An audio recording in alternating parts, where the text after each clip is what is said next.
খুব মিষ্টি খেতে ইচ্ছে করছিল, কিন্তু ছানা বানানোর ধৈর্য একদম ছিল না। সেই জন্য ঘরে যা ছিল সেটা দিয়েই বানিয়ে ফেলেছিলাম আজকের রেসিপি।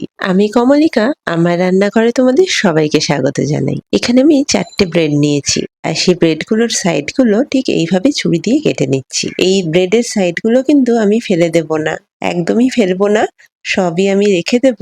যখন একটু জমে যাবে তখন এইগুলো দিয়েই ব্রেড ক্রামস বানিয়ে নেব। কিছুই না, এগুলোকে একবার মিক্সিং জারে ঘুরিয়ে নেব। যখন দেখবো গুঁড়ো হয়ে গেছে, সেটাকে এক প্যানের মধ্যে নিয়ে একটু রোস্ট করে রেখে দেবো ফ্রিজে। অনেকদিন পর্যন্ত দারুণ থাকে। অবশ্যই এয়ারটাইট কন্টেনারে রেখে দেবে। ব্রেডগুলো আমি এখানে স্কোয়ার শেপে কেটে নিয়েছি, তোমরা চাইলে 3 কোনা করেও কেটে নিতে পারো, কোনো অসুবিধা নেই। আর নিয়েছি আমন্ড আর পেস্তা, এগুলোকে এরকম করে কুচি করে নিচ্ছি। তোমরা চাইলে এখানে কাজু কিশমিশও দিতে পারো, যেটাই দেবে সেটা এরকম ঠিক কুচো করে নিও। এবার ব্রেডগুলো ভেজে নেওয়ার জন্য আমি ইউজ করেছি ঘি। এখানে আমি 6 চামচ ঘি দিয়েছি। এটা কিন্তু একদমই তেলে ভাজবে না, তাহলে কিন্তু কোনো রকম টেস্টই আসবে না। একমাত্র ঘিতেই ভাজলে এটা খুব সুন্দর একটা টেস্ট আসে। এখানে ব্রেডগুলো একটা একটা করে আমি দিয়ে দিচ্ছি।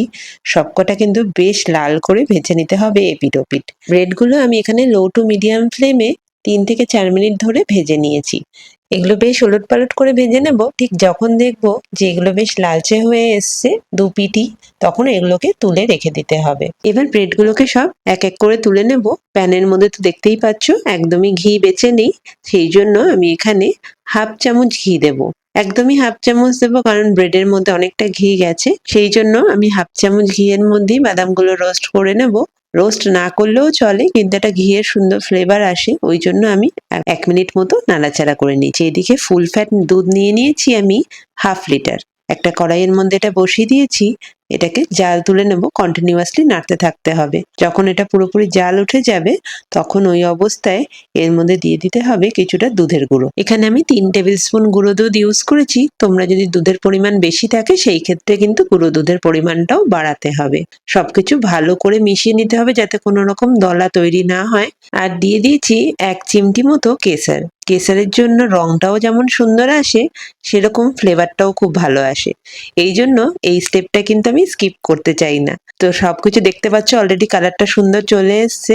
এবার দিয়ে দিয়েছি রোস্ট করে রাখা বাদামগুলো আর 1 কাপ চিনি। এখানে আমি একটু চিনির পরিমাণটা বেশিই দিচ্ছি, কারণ এই মিষ্টিটায় কিন্তু চিনিটা একটু বেশি হয়। এবার চিনিটা দেওয়ার পর দুধটা একটু পাতলা হয়ে যাবে। এটাকে হাই ফ্লেমে ভালো করে ফুটিয়ে নেওয়ার পর যখন এটা ঘন হয়ে যাবে এরকম, তখন ফ্লেম আমি অফ করে দিয়েছি। তার মধ্যে দিয়ে দিয়েছি এলাচ গুঁড়ো। ভিডিওটা করতে করতে দুধটা বেশ ঘন হয়ে যাচ্ছিল, ওই জন্য আমি বন্ধ করে তারপরে এলাচ গুঁড়োটা দিলাম। এবার একটা সার্ভিং বোলের মধ্যে এই রাবড়িটা দিয়ে তার উপরে ব্রেডের টুকরোগুলো সুন্দর করে সাজিয়ে নিয়েছি। তার উপর দিয়ে আবারও কিছুটা রাবড়ি দিয়েছি। তারপরে এই অবস্থায় কিন্তু এটা ফ্রিজে রেখে দিয়েছিলাম। একটু ঠান্ডা না হলে এটা ঠিক খেতে মজা লাগে না। এটা কিন্তু একদম নো ফেল রেসিপি, ফলে তোমরা ইজিলি এটা ঘরে বানাতে পারবে আর একদম দোকানের মতো টেস্ট হবে। ওপর দিয়ে কিছুটা ড্রাই ফ্রুটস ছড়িয়ে দিয়েছিলাম, দারুণ হয়েছিল। রেসিপিটা ভালো লাগলে একটা লাইক শেয়ার করে দিও। কমলিকা হোম কিচেনের একটা নতুন রেসিপি নিয়ে খুব শীঘ্রই তোমাদের সাথে আবার দেখা হবে।